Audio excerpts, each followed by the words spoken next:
Yo les voy a hablar el día de hoy un poquito acerca de la rehabilitación cognitiva de personas con demencia.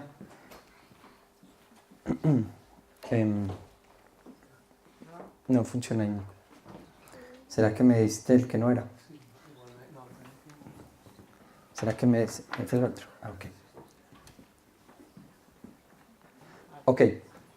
Bueno, durante muchos años se ha tenido una actitud nihilista ante la posibilidad de rehabilitación de pacientes con trastornos cognitivos, especialmente con personas con demencia.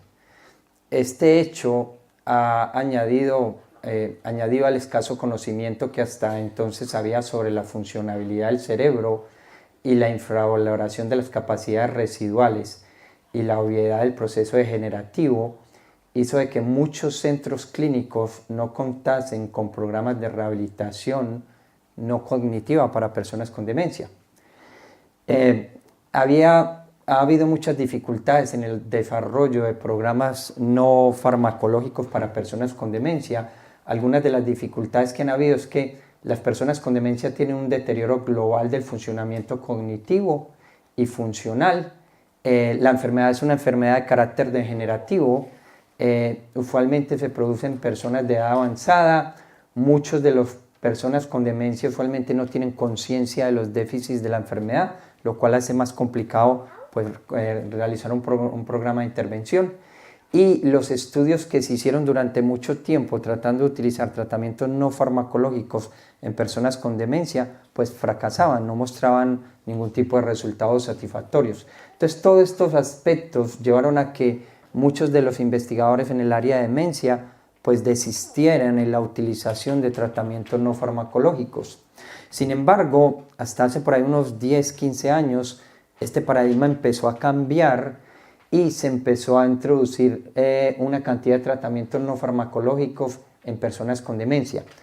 ¿Por qué empezó a cambiar esto? Porque los pacientes con demencia empezamos a darnos cuenta de que los pacientes con demencia en estados leves y moderados presentaban cierta capacidad de aprendizaje, aunque reducida y limitada.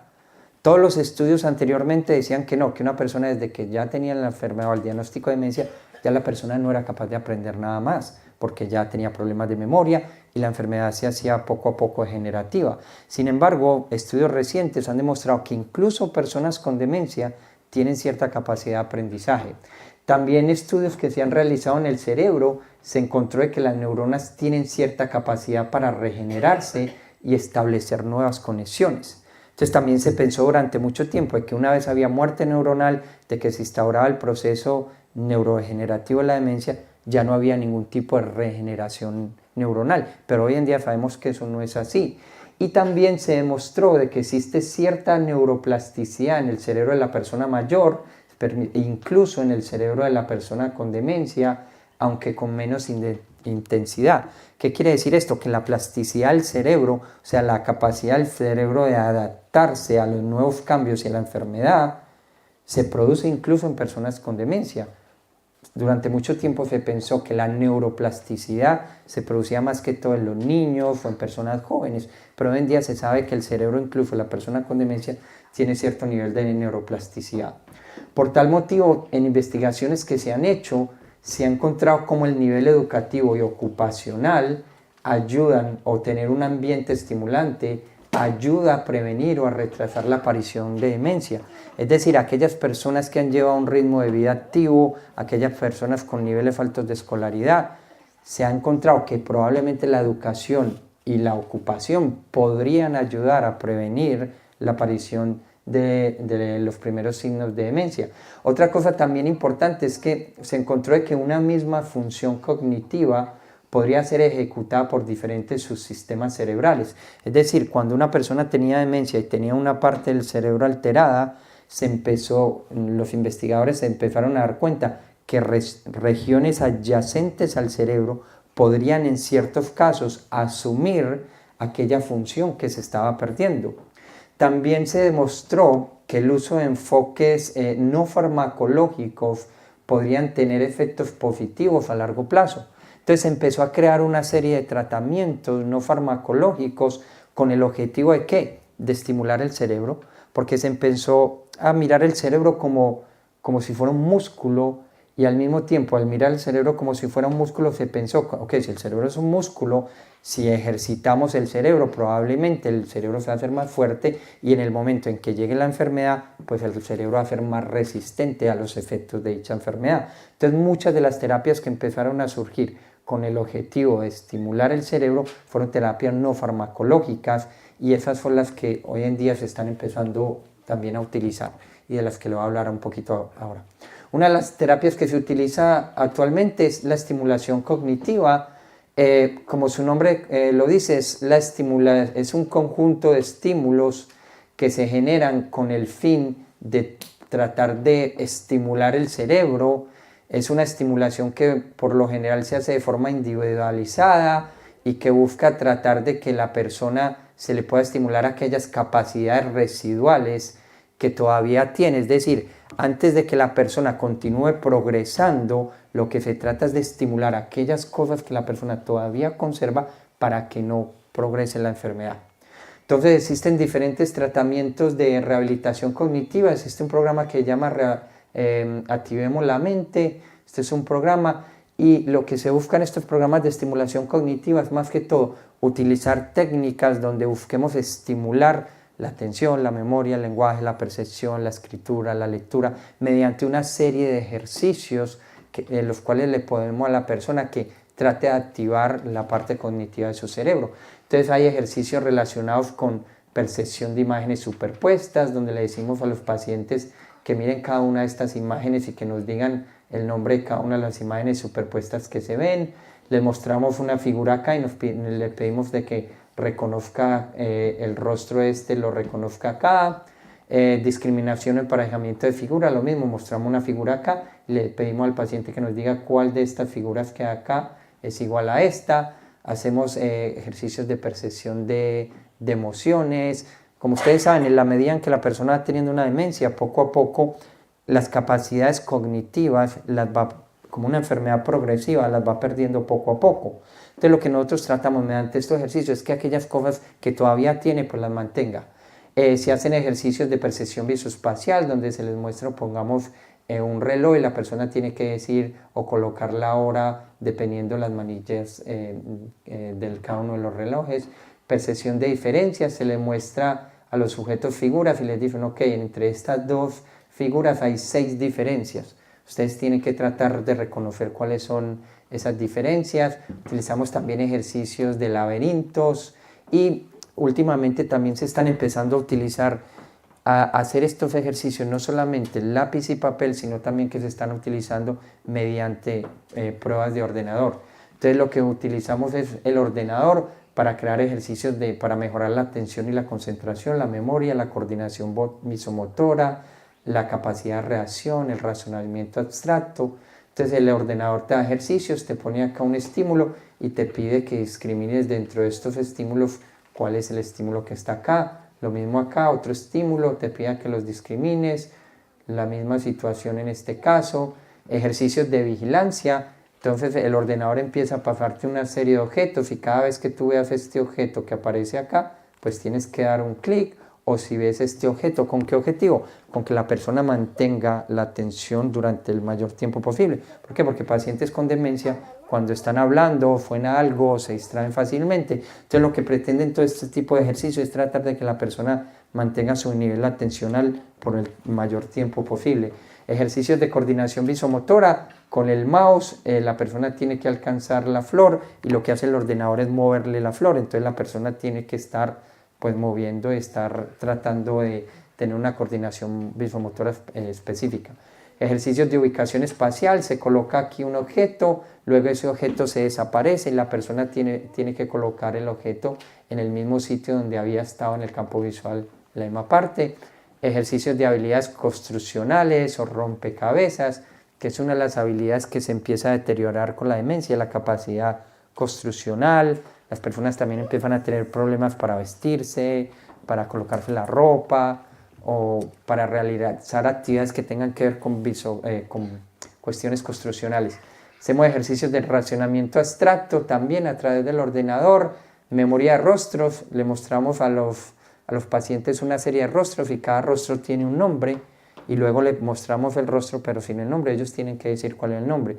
Ustedes saben, una de las principales problemas de los pacientes con demencia es que empiezan a tener problemas de memoria reciente, entonces cada vez que de pronto conocen a personas nuevas, luego tienen dificultades de recordarse el nombre de esas personas. Entonces lo que buscamos hacer con este ejercicio es tratar de ayudar a estimular la memoria para que estas personas, esa pérdida de memoria que tienen actualmente, pues no progrese de forma muy progresiva. Ejercicios de memoria visual donde se le muestra una serie de los objetos a los pacientes, luego se les quita esos objetos y se le pide que por favor recuerde cuáles son los objetos que están viendo. Además de esto, también hay otra serie de terapias no farmacológicas que buscan mejorar la cognición o la parte cognitiva de los pacientes. Una de ellas es la musicoterapia. La musicoterapia tiene dos vertientes, que es la musicoterapia activa, que es, utilizamos la musicoterapia activa especialmente en los centros de rehabilitación, más que todo a través de la música, o buscamos mejorar la motricidad, las capacidades rítmicas, auditivas, la concentración de los pacientes. Y también hay otra vertiente que es la musicoterapia pasiva. Tanto en la musicoterapia activa como en la pasiva, lo que nosotros pretendemos es, mediante la música, tratar de mejorar el funcionamiento cognitivo de los pacientes, tratar de mantener los recuerdos, tratar de mejorar la coordinación, tratar de mejorar el movimiento. Entonces realizamos en los centros de rehabilitación, pues se realiza una serie de actividades con el objetivo de que la persona esté constantemente en actividad, y la música, como ustedes saben, la música trae recuerdos y el traer recuerdos pues está pues activando todos los procesos de memoria. También trabajamos con todo lo que es la reminiscencia. Como ustedes saben, una de las características que tiene la demencia es que las personas pierden más que todo. Uno de los primeros síntomas de la demencia es la pérdida de la memoria a corto plazo. Sin embargo, cuando usted habla con una persona que tiene demencia, esos recuerdos que tiene hace 10, 15, 20 años todavía se conservan. Entonces, una de las terapias que nosotros hacemos con estas personas es utilizar la reminiscencia. ¿Por qué? Porque la memoria a largo plazo, en las etapas iniciales de la demencia, se conserva muy bien.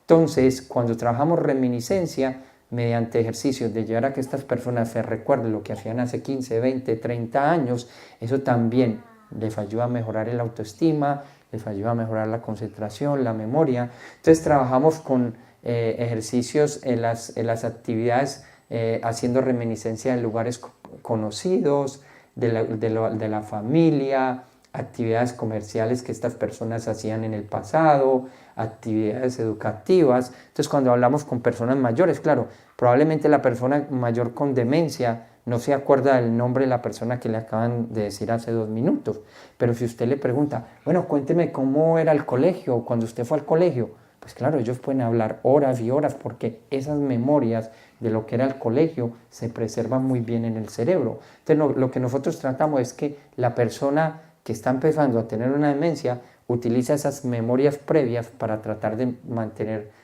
su funcionamiento cognitivo, actividades culturales, todo lo que era la moda hace tiempos, todo lo que era la música. También hablamos acerca de las comidas, de las fiestas, de las tradiciones. Traemos diferentes olores del campo, olores de la madera o cierto olor dependiendo de la región donde estemos trabajando. También trabajamos todo lo que es la textura, porque todo esto está asociado con recuerdos, los sonidos. Uno siempre se recuerda cómo sonaba la campana en el barrio de uno, la iglesia, en el sitio donde uno vivía, o los sonidos de la naturaleza. Otro tipo de terapias también que se utilizan es terapias con animales. La terapia con animales fundamentalmente consiste en usar la presencia y los dotes terapéuticos de ciertos animales que actúan bajo supervisión terapéutica con el fin de mejorar aspectos de la cognición y aspectos emocionales del paciente con demencia. Es decir, utilizar los animales para tratar de ayudar a mejorar el funcionamiento cerebral del paciente. Como ustedes saben, hay ciertos animales que tienen pues muy buena relación con los seres humanos, especialmente los perros, los gatos, y estudios que se han hecho utilizando los animales en los centros de rehabilitación para este tipo de personas, se ha encontrado que tiene efectos positivos en mejorar el autoestima, incrementar la estimulación sensorial, incrementa la interacción social, reduce el estrés, reduce los síntomas depresivos. Entonces, muchas de estas personas utilizamos animales, vamos a salir a caminar con el animal. Entonces, claro, no es solo salir a caminar o sacar el animal a la calle, sino que la persona también está haciendo actividad física. Entonces, todas estas cosas de terapias también se utilizan. Otro tipo de programa que se utiliza mucho y se utiliza mucho en los Estados Unidos es un programa que se llama programa intergeneracional. ¿Qué es lo que pasa? Cuando una persona, usualmente cuando uno está pequeño, uno adquiere las habilidades de forma progresiva, es decir, usted va caminando, adquiriendo el lenguaje, va adquiriendo la memoria. Los procesos se van dando de esta forma, hasta que llega un momento en la vida en que usted ya ha adquirido pues, prácticamente todo su funcionamiento cerebral, todo su funcionamiento cognitivo. Pero cuando usted está mayor y empieza a tener un cuadro demencial, esas cosas que usted adquirió de último son las primeras que se empiezan a perder. Entonces, esas cosas empiezan a perderse poco a poco y ustedes pueden ver que, supongamos, una persona con enfermedad de Alzheimer o con demencia, en el último estado de la enfermedad, prácticamente es como un niño pequeño, como un niño recién nacido, en la cama, postrado. Entonces, una de las cosas que se hace con este programa intergeneracional es que, como se conoce muy bien la relación que tienen las personas mayores con los niños, lo que se hace es tratar de, no sé cómo se dice en español, como machear, como agrupar a una persona mayor con demencia y a un niño que esté más o menos en un estado evolutivo similar, y tratar de que la persona mayor trabaje con el niño enseñándole esas habilidades que todavía conserva. Entonces, se trabaja con la persona que tiene demencia, que todavía conserva ciertas habilidades, que el niño en ese momento está en más o menos a nivel evolutivo, en la misma situación con la persona con demencia, y lo que se busca es que la persona con demencia le enseña esas habilidades a los niños, y al enseñarle esas habilidades a los niños, pues él está manteniendo pues, su cerebro activo. Es una terapia ampliamente utilizada en diferentes países, especialmente en los Estados Unidos, y otro tipo de terapia que se utiliza es el método Montessori, todo lo que se creó para trabajar con los niños en las escuelas, para desarrollar habilidades cognitivas y funcionales. También se está empezando a utilizar para enseñarle a personas con demencia, enseñarles también todo lo que tiene que ver con actividades sensoriales, todo lo que tiene que ver con la autonomía, con la parte motora, con el cuidado personal, todo lo que tiene que ver con actividades de semejanzas. Entonces, lo que se hace es más que todo implementar ese tipo de actividades en los centros de rehabilitación para que la persona practique todo ese tipo de actividades de jardinería, de cocina, en los centros de rehabilitación. Y finalmente, la otra cosa que utilizamos para mejorar el funcionamiento cognitivo de las personas son las ayudas externas. Entonces, en pacientes que ya están muy deteriorados y realmente no pueden compensar por sí mismos sus déficits cognitivos, los problemas de memoria, los problemas de atención, lo que hacemos es utilizar ayudas externas. ¿Con qué fin? Con el fin de que la persona de pronto, si se le olvida de pronto tomarse la medicación, pues va a tener un dispositivo electrónico que cada vez que la persona tenga que tomarse la medicación, pues va a sonar y le va a decir que tiene que tomar la medicación. O cuando, supongamos, si el paciente se pierde dentro de la casa y empieza a deambular, pues hay algunos dispositivos que se pueden colocar en la puerta, de forma que si el paciente sale por la noche, pues eso le informe a los familiares que el paciente está deambulando por la casa. También hay todo lo que tiene que ver con dispositivos de vigilancia. También hay teléfonos donde, claro, si al paciente con demencia se le olvidó el número de teléfono de su hijo, de su hermano, de su mamá o una persona querida, entonces en vez de tener que marcar el teléfono de la persona, ya se coloca la fotografía de la persona, y entonces lo que tiene que hacer la persona es presionar la fotografía y el teléfono pues automáticamente llama al hijo o llama a la mamá, algo. Esto con el fin de compensar los déficits cognitivos que presentan estas personas. Entonces, en conclusión, hoy en día hay cantidad de terapias no farmacológicas que están empezando a utilizar en personas con demencia. Son terapias farmacológicas que no curan la enfermedad, porque afortunadamente no se cura la enfermedad, pero lo que buscan es tratar de mantener estimulador, hacer una estimulación del cerebro de estas personas. ¿Para qué? para que esas cosas que todavía conserva la persona pues no progresen de forma tan rápida como progresarían si de pronto no les hiciéramos algún tipo de intervención. Bueno, muchas gracias.